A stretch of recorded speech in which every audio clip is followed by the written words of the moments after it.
What's good, YouTube fam? It's your boy MasoMoney back with another video. So in this video, we're going to talk about the infamous Bloodhound Lil Jeff. I ain't gonna lie, y'all know I'm a Chicago nigga, and I went hard to try to ignore this guy because I heard about him before he blew up for his music or anything, because folks was telling me he out here getting knocked off. And all my little brothers, I don't really listen to people older than me. I'm not gonna listen to old head.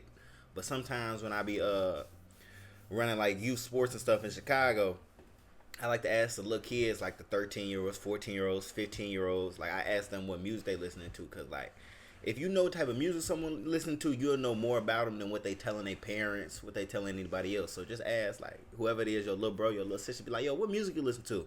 And all the little niggas was telling me Bloodhound Lil Jeff. And I was confused, because I'm gonna be honest, I went and listened to a song and it wasn't good. In my opinion, it wasn't good music. I like real, like hip hop. It wasn't no music. It was like murder music, like, you know, like self-snitching chants.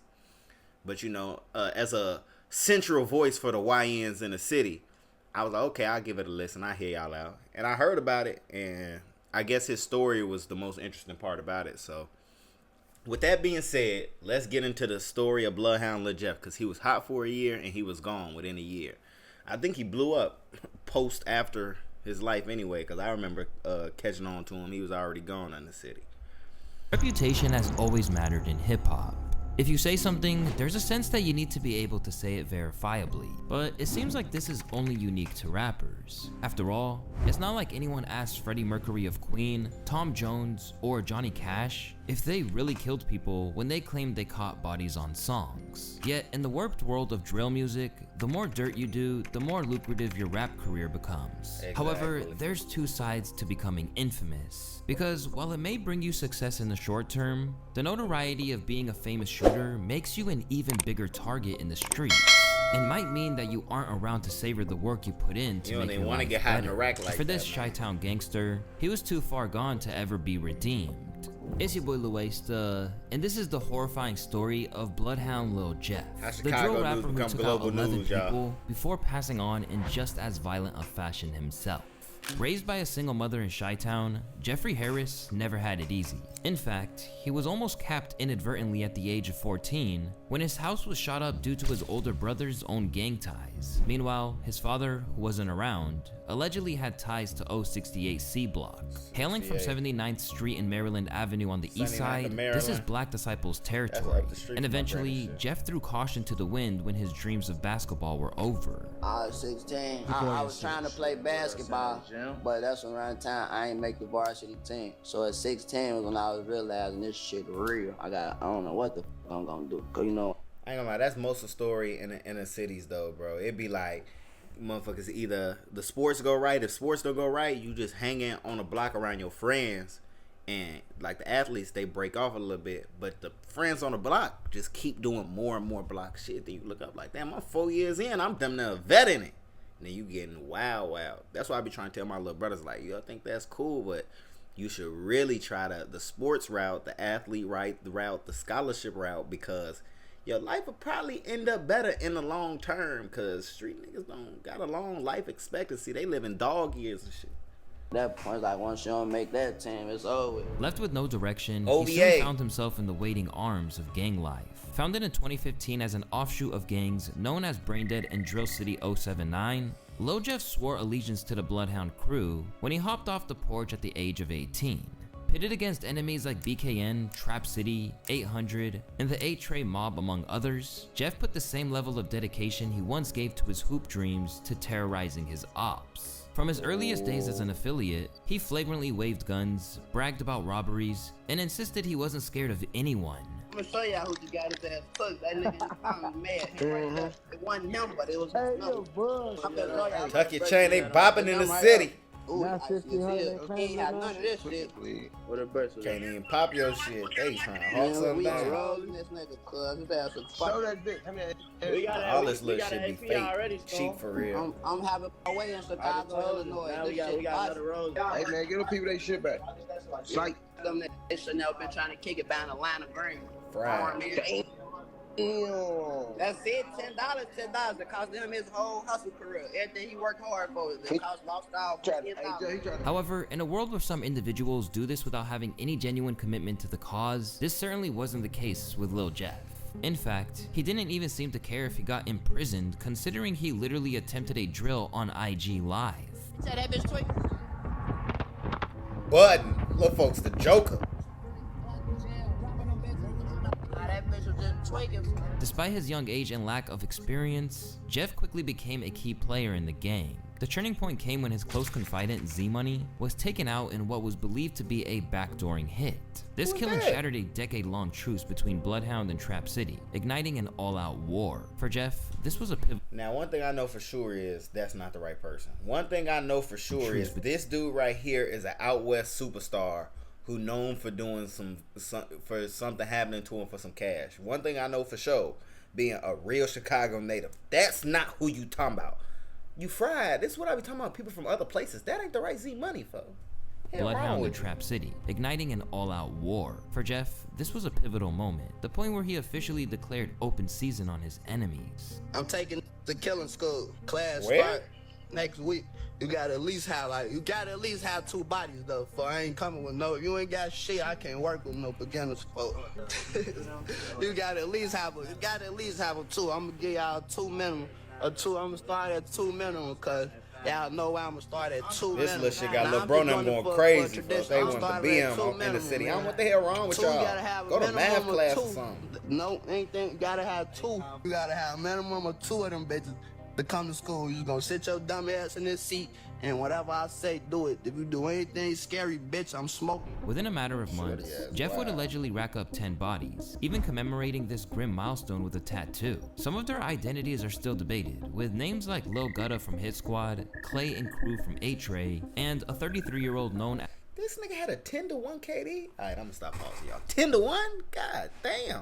Purple Heart. Black from the Evans mob, frequently mentioned by so-called Chiracologists. However, there are some that Jeff did his utmost to prove that he did, while stopping short of handing himself to the cops. First off, there was the murder of Trap City's Lil. In June of 2023, Lil got into a lift on the 1300 block of West Taylor in Little Italy when Bloodhound pulled up and unleashed gunfire, leaving him dead on arrival at the hospital. In the aftermath, the driver Robert Smith opened up about the horrendous attack. Smith says he hit the gas when someone standing outside of the car started shooting. He rushed going to the hospital where he was pronounced dead. I was running stop signs and intersections to get away.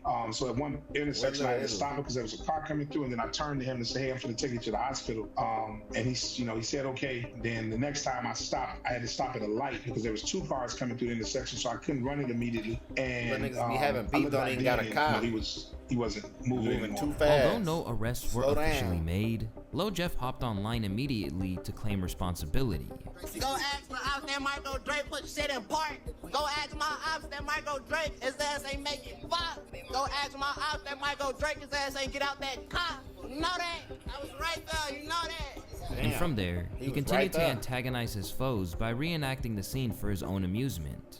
Go, bitch, we set shit up. When I ran up on that car, his ass was up and he... While this brutal crime cemented his reputation, his most infamous act came on January 26th, 2024. The double murder of 2 high school students who go by the name of Montario Monty Williams and Robert Lil Rob Boston, which were both members of rival gang BKN. Reportedly, the tensions were prompted by an attempted robbery that he escaped. Have someone ever tried to take like some of your belongings from you?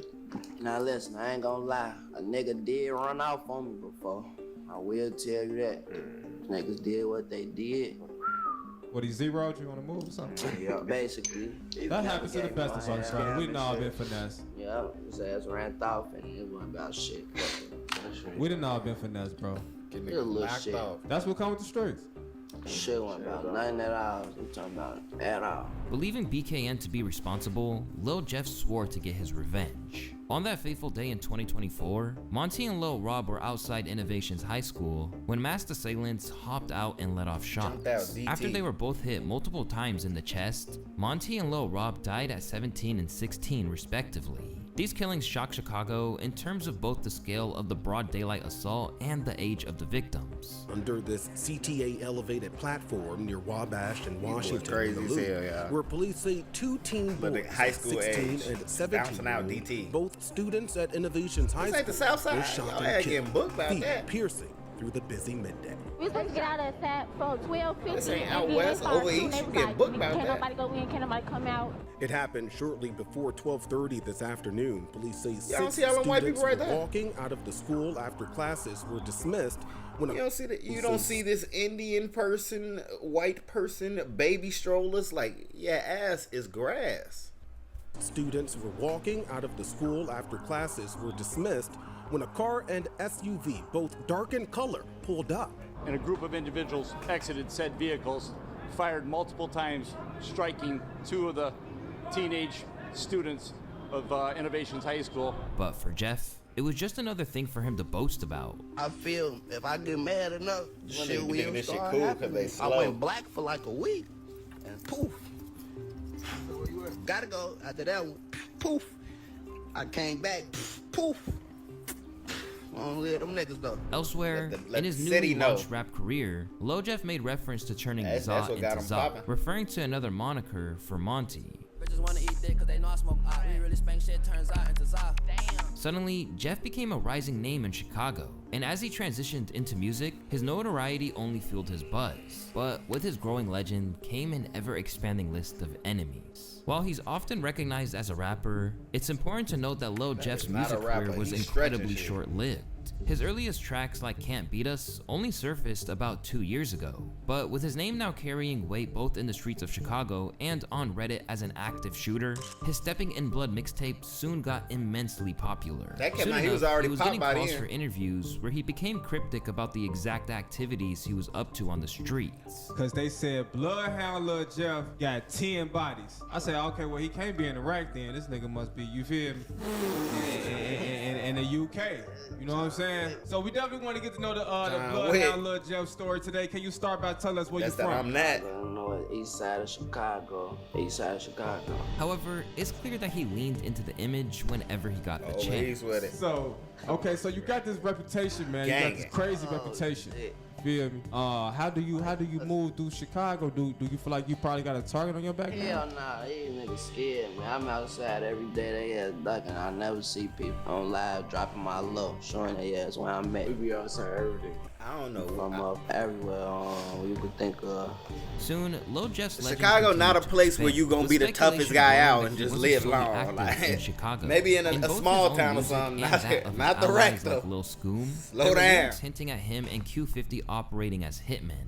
It's wild. And then the even more crazy thing about Jeff and Q50 is that, you know, allegedly look at they this were doing nigga, man. hits for money in another city. Where's So there's a whole Waldo bunch of making lyrics money they've off got you talking about, in the afterlife? I'm in Milwaukee taking hits for hits for paper, doing hits for change, and only since my documentaries came out, there's been a new theory on Reddit that go to the UK and go talk to this nigga. Milwaukee that people are saying, yo, this Take is him the to one where Happy's. Jeff and Q50, they were paid to kill one guy and they ended up killing 3 guys. And then there's a bunch of lyrics where Jeff and Q50 have these little bars where they're talking about my first hit was a 2 for 1. I'm in Milwaukee doing hits for the change. My first hit wasn't a regular hit. It's actually crazy. These guys are taking it to a whole nother level, and you can tell that they idolize Von. As wild as it sounds, this theory was backed by Jeff appearing in Milwaukee rappers' music videos. So they taking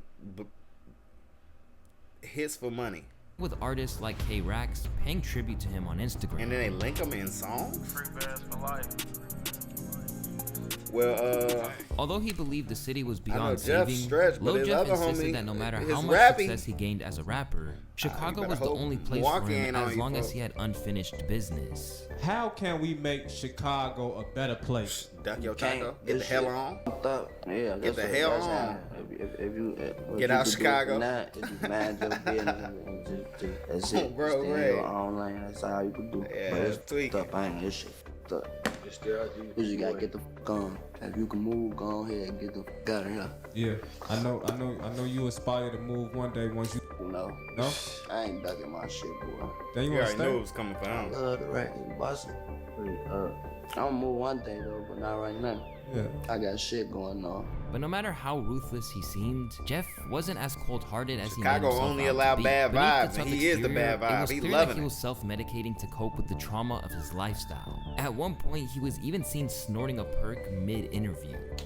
Now I see you over there, you getting something together. I don't got time for junky shit on my platform, bro. Interviewers such as DJ U attempted to advise him, but being young and reckless, he wasn't really trying to hear it. If a student graduates from this school, their future probably not looking too bright. Wait, what you trying to say? I'm saying there's only two places So they can end up future in. not looking bright. I mean, I don't know if you graduate from the school or not. I don't know. It's like, man, just look, is my future looking bright or not? But I'm just saying, if you graduate from a killer school, He trying to say my shit looking bright. no, you're a rapper, so your future looks very bright. But if a young man go to a killer school, you know, Become a rapper and have a bright future. See, there you go, bingo. Money and be well. Exactly, he could do a lot. Listen, that shit come with more. Listen, there's a lot of shit behind the scenes that I can't tell you, and that's why I'm trying to skip questions, cause I can't come on. Trying to skip the question.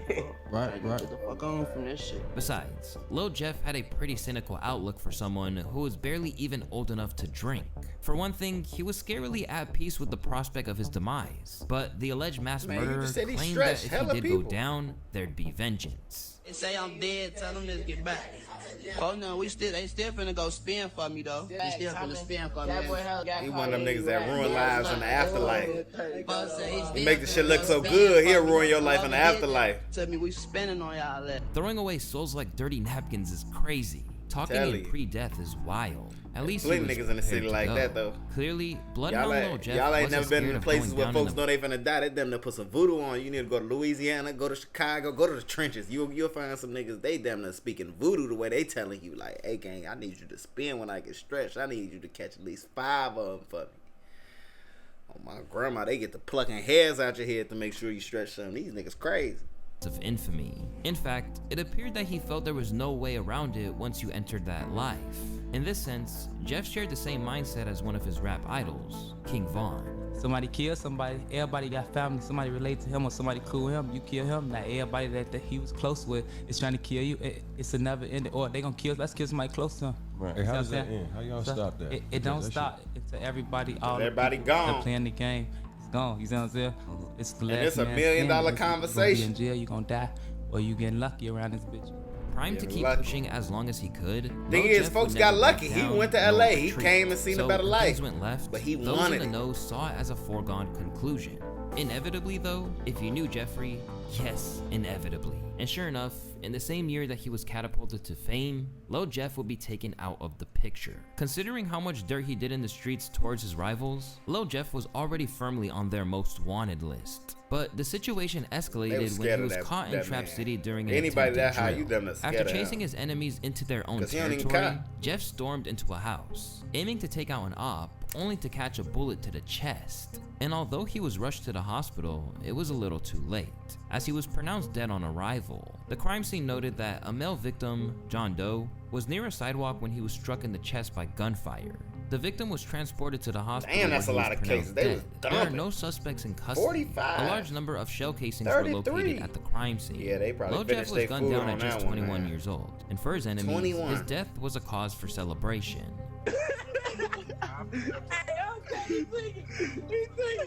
2,000 people watching this. And they flexing switches and shit.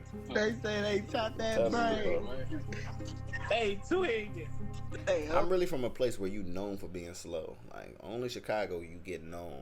Only way you get known in Chicago, you gotta make sure that you the dumbest nigga possible. Like, make sure you on a crash tour to jail. Like, what the hell wrong with him?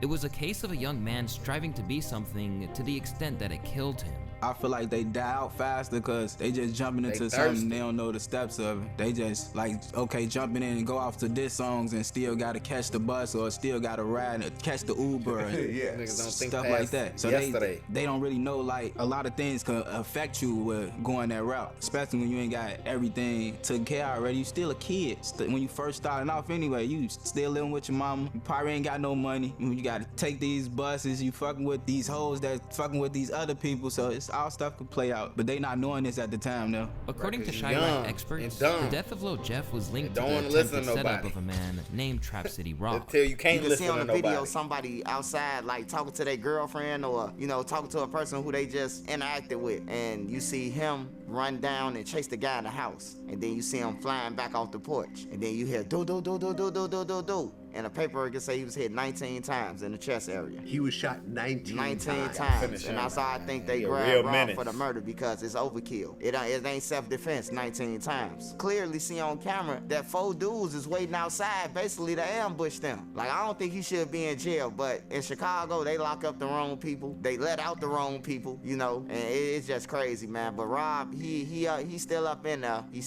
still up in there, and he got charged with the murder of Lil Jeff.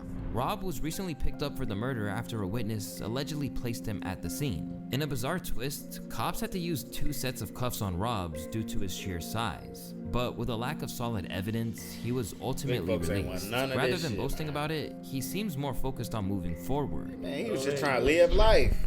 Other buddy trying to catch him a hat for some Instagram likes.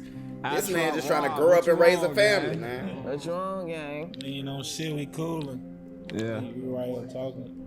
As for Lil Jeff's fans, they simply saw it as a case of squandering the potential he had. He jumped off the porch at 18, which means he had nothing to do after high school but hang with the wrong crowd, and went hard in the streets to catch up or prove himself. That's true. Having a name as an alleged killer and definitely a robber while moving around like that is like having a death wish. But while most normal people saw him as someone who simply squandered his potential and fell victim to the streets, so-called Chirocologists praised him as a legend. Is the legions of kids on Reddit who are really like worshiping Lil Jeff for the amount of murders that he was apparently able to. Yeah, there's a Jeffology. They have a Jeffology on Reddit. They're calling him J-Roy, which I was very into that. And one of the most damning things is like this series of emojis that he would put in his captions, in which each different emoji seemed to reference a different person. So like a lot of people have seen this like really traumatic video of basically these 2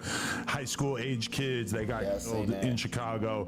It's been alleged that Lil Jeff was the one who took them out. As for his homies, the world essentially stopped. In a tribute post, Lil Scoom89 couldn't believe what happened to his fallen brother, saying, I love you, I'ma be with you real soon. A talented rapper in his own right, Scoom had big plans for life beyond the shy. And where you want to be at age 33? Backdoor. Somewhere in Europe in a big ass crib with my wife and kids, so not worrying about shit. My first goal now is get away from him for period, point blank. Like, Go back when I heard about all of this happening with these kids, bro. I was literally in Europe. Yeah, I was in like Greece or something reading this. Like all my little homies and shit text me like, "Oh my god, my favorite rapper got stretched." I'm like, "The Killer? Your favorite rapper?" Y'all ass tweet.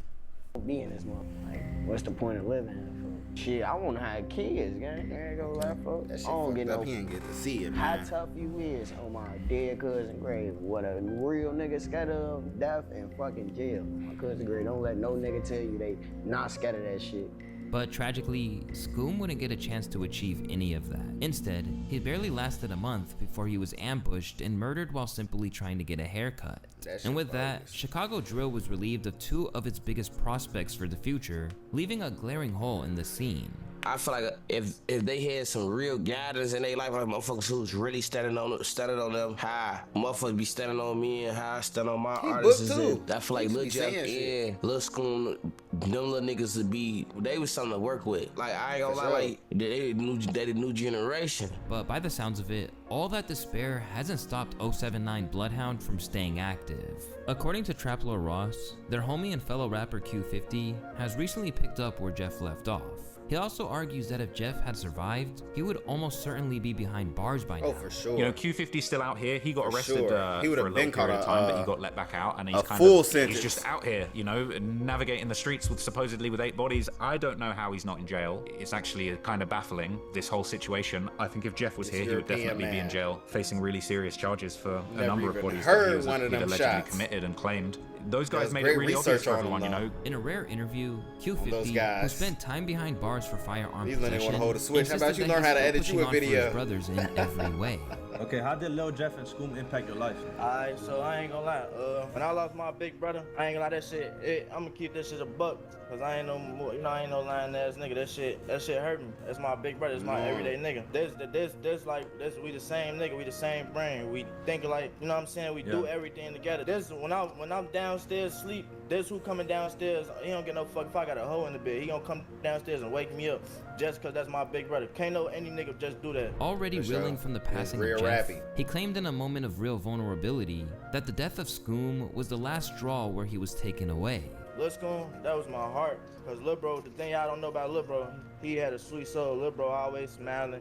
He bring a smile out of me, you know? Probably a good kid, so, like, for real. When my little brother died, and it was a month after, I took that shit. I ain't gonna lie, I had to take a minute, like, you know what I'm saying? My big brothers, they had ended up just putting me where, like, not no hospital, nothing. They just put me in a different spot so I could get my mind straight and don't move off emotion. Later, he revealed that the loss of Philly's YBC duel affected him as well. He doing this shit genuinely. He didn't want to fade out of nothing. Folks, I ain't like, we barely, when me and Duel get on the phone, we barely even talk about music. It's about how I'm doing right now. That's fire. How I'm holding up. If I need anything, long live my nigga. In a surreal moment which depicts where we're at with drill, YBC Duel was also a collaborator of Lil Jeff and Scooms on the track Long Live Jeffrey Dahmer. Now 7 months on from those visuals going live on YouTube, every single one of these artists has passed on. With the story of Lil Jeff, you see where the worlds of rap and the streets get far too entangled. Respectfully, they These got days, pops the more real life dirt you've done, the more it boosts your career. And for Boost Chicago up, OGs boost your like head Tay up to Savage, get taken you off. can see how much havoc it's Not a wreaking. good trade-off. Hip-hop needs to move on from that era of IG live taunting and dead op dissing. That's telling. That's motherfucker always talking about telling. That's telling. Try snitching. You telling on yourself. But it's not really okay. You selling your soul, trying to hope a label and gonna no catch you or jumper something. talking about. Like, alright, it's cool. Like, okay, I can get he you. wants you. He want the violence to stay up. So I can get you maybe. Alright, it's this little stigma right here. Let me play on that. But when you talking about real work and you saying like shit that's open, I'm talking about like shit that. Come on, bro. I get you need some type like a certain type of image to be the type of rapper that trying to be whatever, but that's telling. You doing all that police shit, all that, that's telling. But when you just on that motherfucker, they thinking that's the only way though, yeah. We did that. We smokers, yeah. Nah, that shit goofy. I ain't gonna lie. Because when that becomes commonplace, it'll no longer yield the same kind of do star more and making more. quality. And so he got they'll 5, I gotta always get have to 10. up He the got 10, I gotta ante, get and 20. That is a terrifying thought. And there's gonna be another motherfucker that's gonna want to beat Lil Jeff. Yeah. So he gonna be like, okay, damn, Lil Jeff snorted that on there. What can I do?